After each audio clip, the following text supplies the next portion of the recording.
کہ اللہ کے نبی صلی اللہ علیہ وسلم امی عائشہ رضی اللہ تعالیٰ عنہ فرماتی ہے کہ اللہ کے نبی صلی اللہ علیہ وسلم کے سینے مبارک سے ایک آواز آتی تھی، ایسی آواز جیسے ہانڈی میں جب کوئی چیز پکتی ہے تو ابلنے کی آواز آتی ہے، ویسے اللہ کے نبی صلی اللہ علیہ وسلم کے سینے سے آواز آیا کرتی تھی۔ آپ امت کے غم میں کڑا کرتے تھے، رویا کرتے تھے۔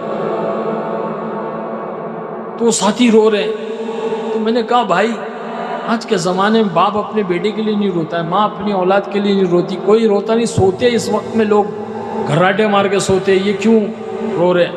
بولے یہی تو کام ہے، دعوت و تبلیغ کا کام یہی تو کام ہے کہ دن میں جو ہے انسانوں پہ محنت کرنا۔ صحابہ دن میں گھوڑے کی پشت پہ سوار ہوتے تھے اور رات میں مسلح پہ سوار ہوتے تھے، دن میں مخلوق کو مناتے تھے اور رات کو خالق کو مناتے تھے۔ بولے یہ بھی وہی کر رہے ہیں۔ میں نے سوچا ارے باپ رے باپ، یہ کون سا کام ہے یار، رات کو اٹھ کر رو رہے۔ ہمارے پونا کے مہاراشٹر کے ذمہ دار تھے مولانا یونس صاحب رحمۃ اللہ علیہ، اللہ ان کی قبر کو نور سے منور کر دے۔ میں بولا آمین بھائی،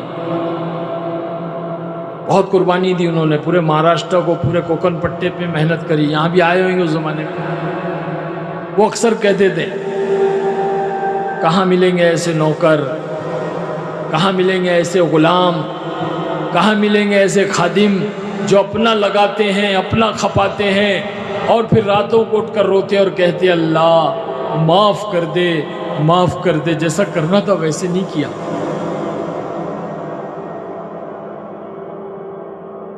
تو وہ ساتھی رو رہے دیکھ کے میں پریشان ہوا، میرے دل میں آیا، میں نے جا کر کے 2 رکعت نماز پڑھی، تہجد کی نماز میں کھڑا ہوا اللہ کے سامنے، اور میں نے جو ہے دعا کیا، اللہ اگر یہ سچے، ان کا رونا سچا، ان کا یہ کام سچا، تو اللہ تو مجھے ہدایت دے اور میری زندگی کو تو بدل دے۔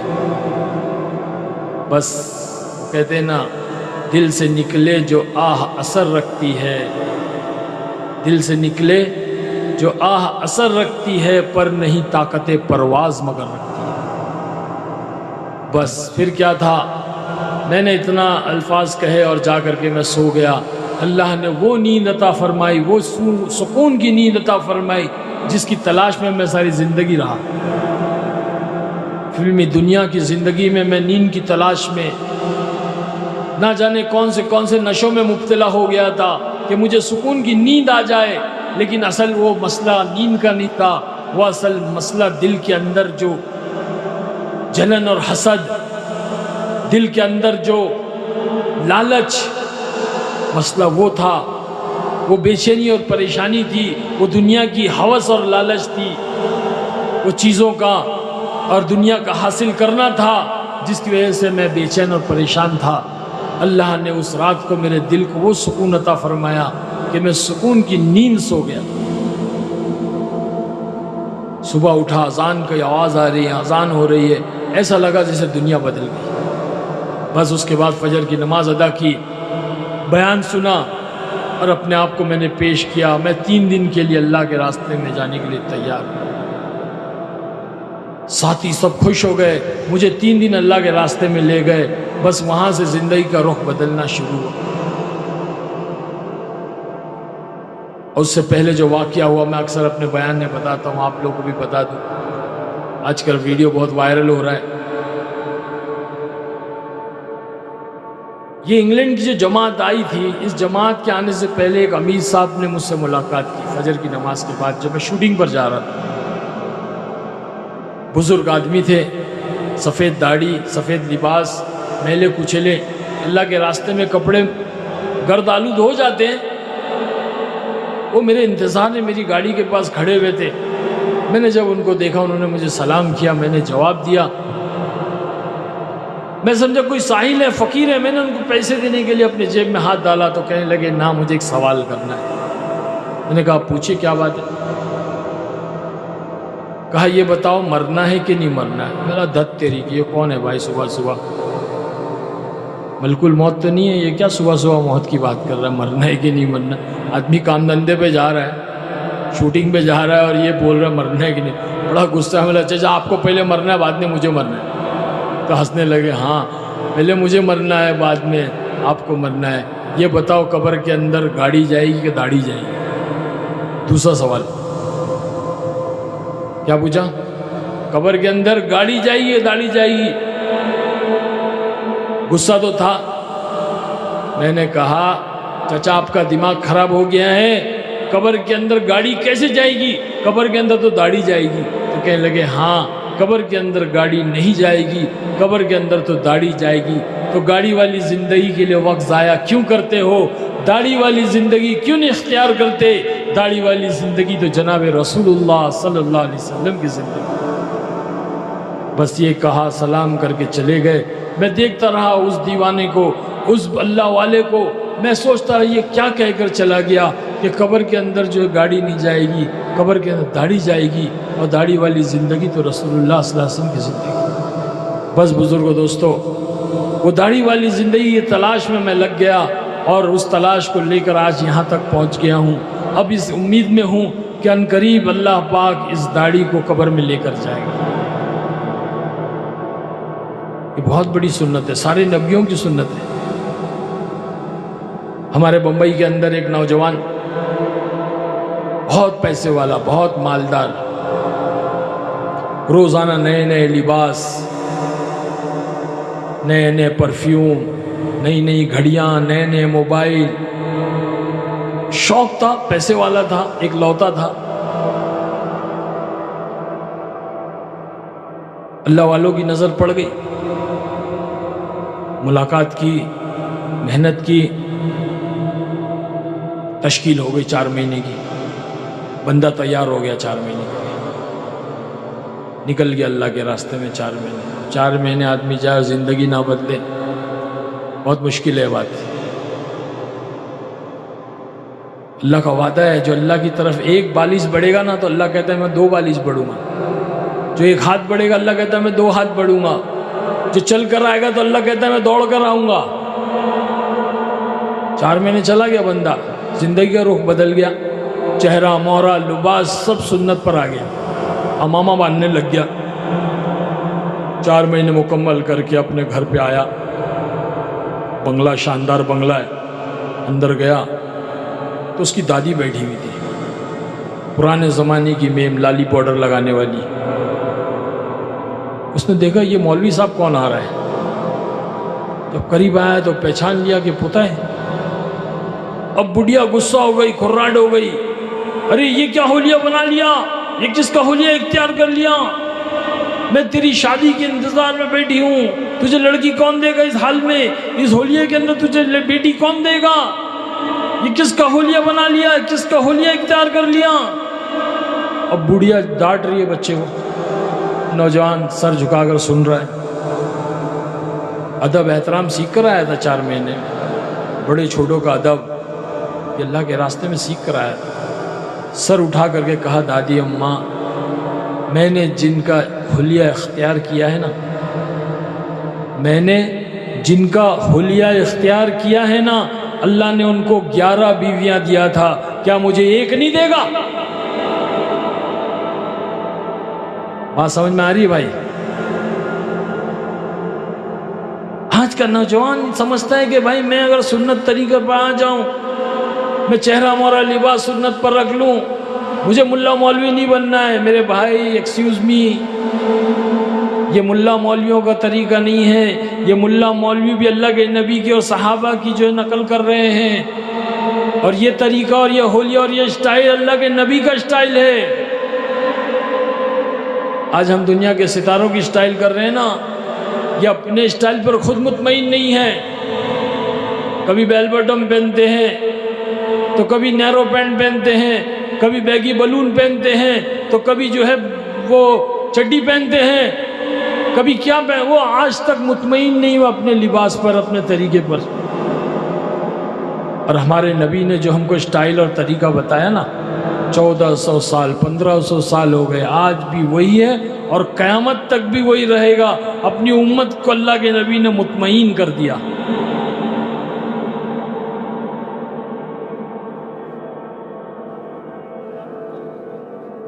اللہ کے راستے میں نکلنا ہے، اپنی زندگی کو بدلنا ہے توبہ کرنا ہے، ہدایت مانگنا ہے، جد و جہد کرنا ہے.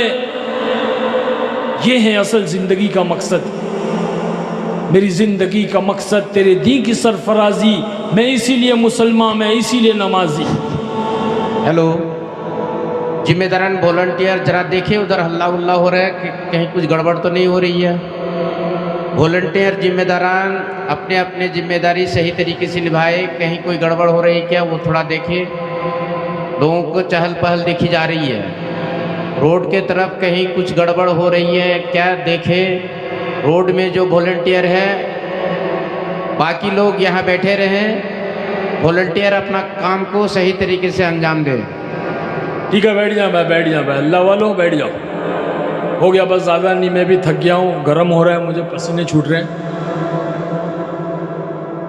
بیٹھ جاؤ بھائی. تو میرے بھائی بزرگوں دوستوں، اللہ کی راہ میں نکلنا ہے، جد و جہد کرنا ہے، مجاہدہ کرنا ہے، توبہ کرنا ہے، ہدایت مانگنا ہے. کیونکہ ہماری محترم خواتین بھی بیٹھی ہوئی ہے. ایک چھوٹا سا واقعہ بتاتے چلوں میں ہماری ماں بہنوں کے لیے کہ ان کا کردار کتنا اہم ہے اس دین کے اندر. اگر یہ اللہ کے دین کی معین و مددگار بنتی ہے تو اللہ کی رحمتوں کے اتارنے کا ذریعہ بنتی ہے. حضرت حاجرہ رضی اللہ تعالی عنہا کا واقعہ اللہ پاک نے اپنے کلام میں بیان کیا کہ کس طرح وہ اپنے شوہر ابراہیم علیہ السلام کے دین کی خاطر معین و مددگار بنی. کیا بات ہے، کیوں اٹھ کے جا رہے ہو بھائی؟ ارے بیٹھ جاؤ بھائی، بیٹھ جاؤ یار، کیا کر رہے ہو ایسا یار؟ تھوڑا صبر کر لو، ایک 10-15 منٹ دعا کر لو. ڈسٹرب ہوتا ہے بھائی، سارا انٹرسٹ چلا جاتا ہے، سارا مزہ نہیں آتا ہے. تو حضرت حاجرہ رضی اللہ تعالیٰ عنہ کا واقعہ اللہ نے قرآن میں بیان فرمایا کہ وہ کیسے اپنے شوہر کی معین و مددگار بنی، اپنے شوہر کو اللہ کے راستے میں جانے دیا. وہ بھی کس حال میں؟ جب ابراہیم علیہ السلام اپنی بیوی کو اور اپنے معصوم بچے کو اسماعیل علیہ السلام جو 90 سال کی عمر میں پیدا ہوئے تھے، بڑی دعاؤں سے، منتوں سے، مرادوں سے پیدا ہوئے، اللہ سے مانگ کر لیا تھا. اللہ کے حکم پر اللہ نے کہا بیوی کو اور بچے کو پہاڑوں کے درمیان، چٹانوں میں جہاں پانی کا ایک قطرہ نہیں، تپتی ہوئی دھوپ میں صفا اور مروہ پہاڑی کے درمیان کہا چھوڑ دو اور چلے جاؤ. اور وہ بیوی، وہ نیک بیوی حضرت حاجرہ رضی اللہ تعالیٰ عنہ نے پوچھا آپ کہاں جا رہے ہو؟ او جی آپ کہاں جا رہے ہو ہمیں چھوڑ کر اس حال میں، اس جگہ پہ، اس ویرانے میں، اس پتھریلے میدان میں چھوڑ کر کہاں جا رہے ہو؟ اللہ نے کہا کچھ مت کہنا. ابراہیم السلام نے کچھ نہیں کہا. پھر پیچھے پیچھے جا رہی ہے ابراہیم السلام گھوڑے پہ، پھر پیچھے پیچھے جا رہی ہے. وہ جی بتائیں کہاں جا رہے ہیں؟ اللہ نے کہا کچھ مت کہنا. پھر اس بیوی نے پوچھا آپ ہمیں اس طرح چھوڑ کے جا رہے ہو، کیا آپ کے اللہ کا حکم ہے؟ تو اللہ نے کہا آپ کہو کہ میرے اللہ کا حکم ہے. تو ابراہیم علیہ السلام نے کہا میرے اللہ کا حکم ہے. تو اس بیوی نے کہا اچھا آپ کے اللہ کا حکم ہے تو پھر آپ جائیں، جو خدا آپ کے ساتھ ہمیں پال رہا ہے وہ آپ کے بغیر بھی ہمیں پالے گا. پھر ابراہیم علیہ السلام نکل پڑے. چلے 4 مہینے کے لیے نہیں گئے تھے بھائی، ہاں سال کے لیے 2 سال کے لیے نہیں گئے تھے، بلکہ پتہ ہی نہیں تھا کہ واپس آئیں گے بھی یا نہیں آئیں گے. 10-12 سال کے بعد آئے، وہ بھی اپنے بیٹے کو ذبح کرنے کے لیے آئے. ایسی معین و مددگار بنی کہ اللہ کو وہ ادا اتنی پسند آئی. جب پانی کی تلاش میں دوڑنے لگی، صفا پہ مروہ، مروہ سے صفا، صفا سے مروہ، مروہ سے صفا، 7 چکر کاٹا. اللہ کو وہ ادا اتنی پسند آئی، اتنی پسند آئی کہ اللہ نے قیامت تک آنے والے حاجیوں کے لیے ارکان حج بنا دیا. اب جو حاجی عمرہ کرنے جائے گا یا حج کرنے جائے گا اس کو وہ ادا کرنی پڑے گی. 7 چکر صفا مروہ کی لگانے ہی پڑے گے، واجب ہے. پھر کیا، لوٹ کر آئی، دیکھتی ہے کہ بچہ جو ہے رو رہا ہے. دوڑی پانی کے لیے دوڑی تھی.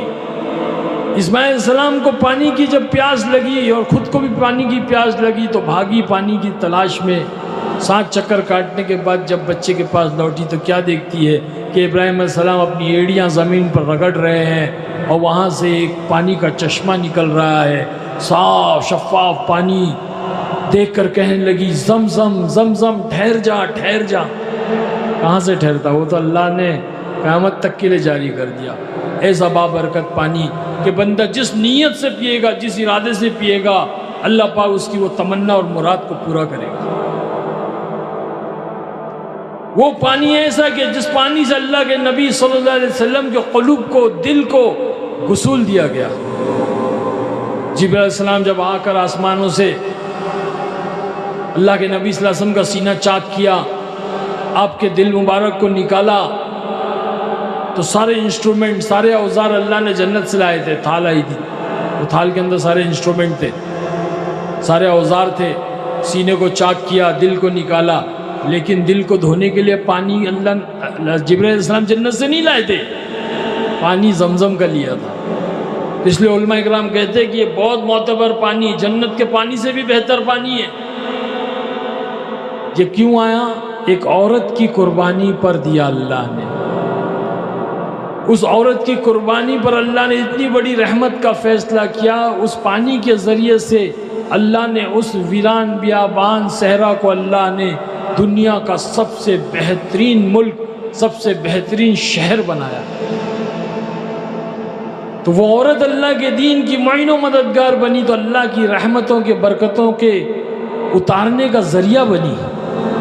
اللہ نے ان کے واقعے کو قرآن نے بیان کیا، اور دوسری طرف اللہ نے اس عورت کے واقعے کو بیان کیا جو اللہ کے دین کی معین و مددگار نہیں بنی. وہ نوح علیہ السلام کی بیوی تھی اور وہ لوط علیہ السلام کی بیوی تھی. یہ دو عورتوں کے واقعے کو بیان کیا کہ یہ اللہ کے دین کی معین و مددگار نہیں بنی، اپنے شوہر کا ساتھ نہیں دیا، اپنے شوہر کے جو ہے خلاف مخالفت کی، اللہ کے عذاب کو اتارنے کا ذریعہ بنی. نوح علیہ السلام کی بیوی کے اس عمل کی وجہ سے اللہ نے طوفان کو بھیجا، پانی کو بھیجا، پوری دنیا کو پانی میں غرق کر دیا. اور جو ہے لوط علیہ السلام کی بیوی کے عمل کی وجہ سے اللہ نے پتھروں کی بارش کی، پتھروں کی بارش.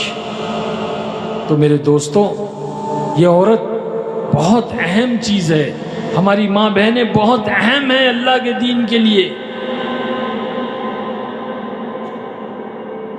میں افریقہ جا رہا تھا، اس وقت میں ہمارا فلائٹ بامبے سے دلی، پھر دلی سے ہم افریقہ گئے. تو بامبے کے اندر ہم ایک مسجد میں قیام کیے. تو اس مسجد میں میرا ایک بچپن کا دوست، ناصر نام ہے اس کا، ہم لوگ ساتھی میں پڑھے، بڑے شرارتی تھے ہم لوگ، بہت ناچنے گاتے تھے ہم لوگ. اللہ پاک نے ہم دونوں کو ہدایت دیا ماشاءاللہ. وہ بھی آج اپنے علاقے کا بمبئی کے اندر ذمہ دار ہے، مجھے بھی اللہ نے قبول کیا. تو اس کی مسجد میں ہم رکے، قیام کیا. تو ہم جب ماشاءاللہ اللہ قبول فرمائے، ایسا نہیں بھائی، تو قیام کیا، رات کو کھانا کھائے، کھانا کھا کے باہر نکلے، چلو تھوڑا ٹہل کے آئیں گے. جب ٹہلنے نکلے تو ناصر نے مجھ سے کہا، ایک نوجوان کو دکھایا جو عمامہ باندھ کے، کرتا شریف پہنا ہوا، چہرہ مورا لباس سنت کے مطابق چلا جا رہا ہے نوجوان. تو ناصر نے مجھ سے پوچھا، عارف تو اس کو پہچانتا ہے کیا؟ بولا نہیں بھائی، کون ہے یہ؟ بولے تجھے یاد ہے اپنی اسکول کے پاس میں ایک شراب کا اڈا ہوا کرتا تھا؟ بولا ہاں یاد ہے، اپنی اسکول کے پاس میں ایک جو ہے شراب کا اڈا ہوتا تھا، اور وہ شراب کا اڈا چلانے والا جو شخص تھا اس کا نام تھا قادر بھائی. قادر بھائی مسلمان تھا، وہ شراب کا اڈا چلاتا تھا. تو بولے اس قادر بھائی کے شراب کے اڈے کے اندر ایک بچہ تھا، شکیل نام تھا اس کا، چھوٹا سا بچہ تھا، 10-12 سال کی عمر تھی. وہ ویٹر کا کام کرتا تھا، لوگوں کو شراب پلانا، شراب پلانا. اللہ نے اس علاقے کے اندر دعوت و تبلیغ کی محنت کو چلایا. اس کی برکت سے وہ شراب کا اڈا بند ہوا، وہ قادر بھائی کا انتقال ہو گیا۔ لیکن یہ جو بچہ شکیل تھا، اس نے نہ پڑھائی لکھائی کی تھی، نہ کوئی ہنر تھا اس کے پاس، یہ ناکارہ ہو گیا۔ اب یہ بچہ جو ہے دھیرے دھیرے جوان ہوا، جیسے جیسے بڑھتا جا رہا تھا برائی میں مبتلا ہو رہا تھا۔ اس کو نشے کی عادت ہو گئی، ڈرگز لینے لگ گیا، کوکین پاؤڈر ناک میں۔ اب وہ اس کے لیے پیسے چاہیے تو چوری ماری کرتا۔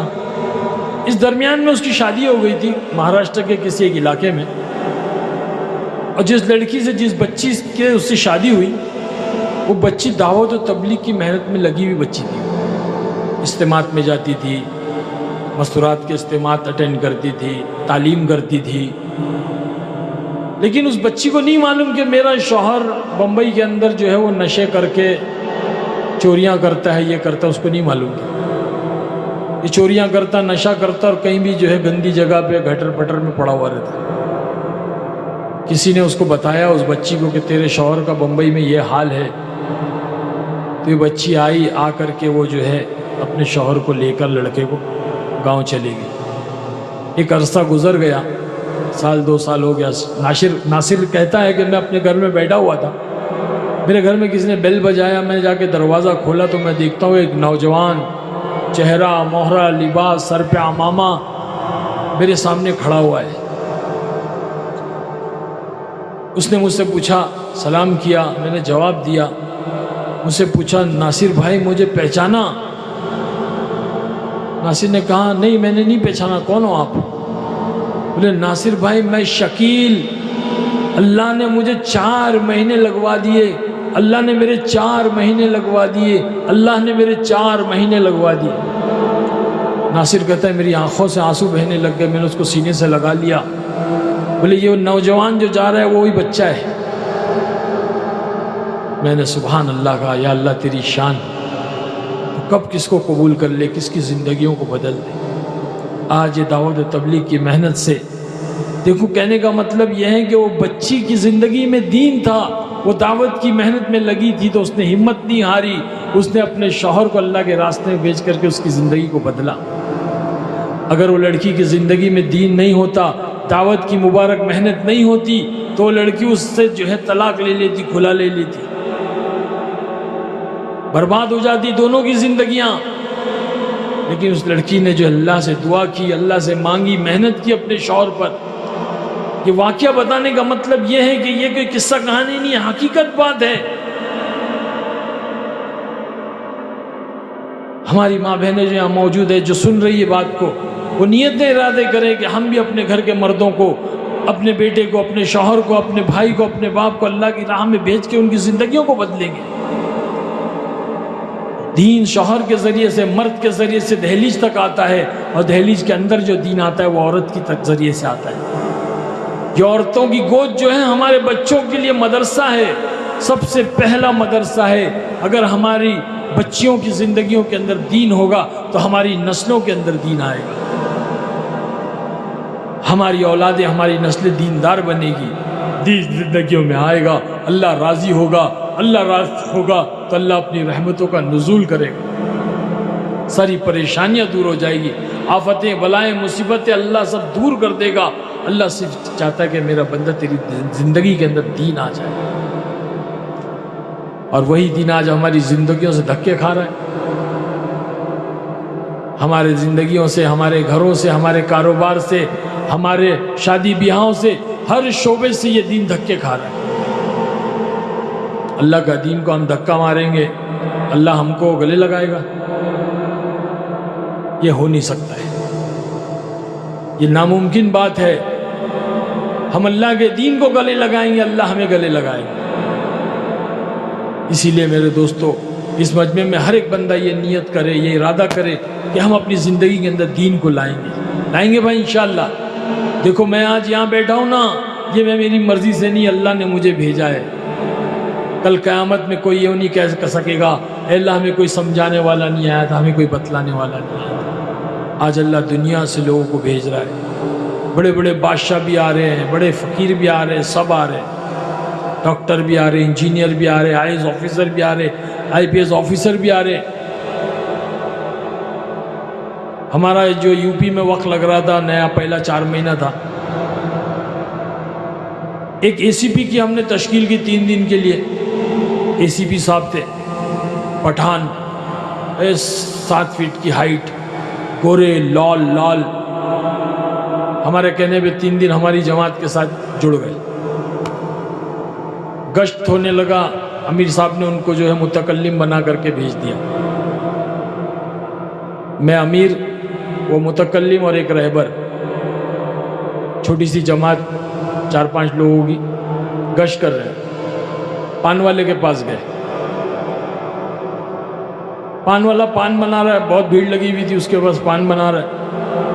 تو وہ اے سی پی صاحب، اس کو نہیں معلوم یہ اے سی پی صاحب ہے.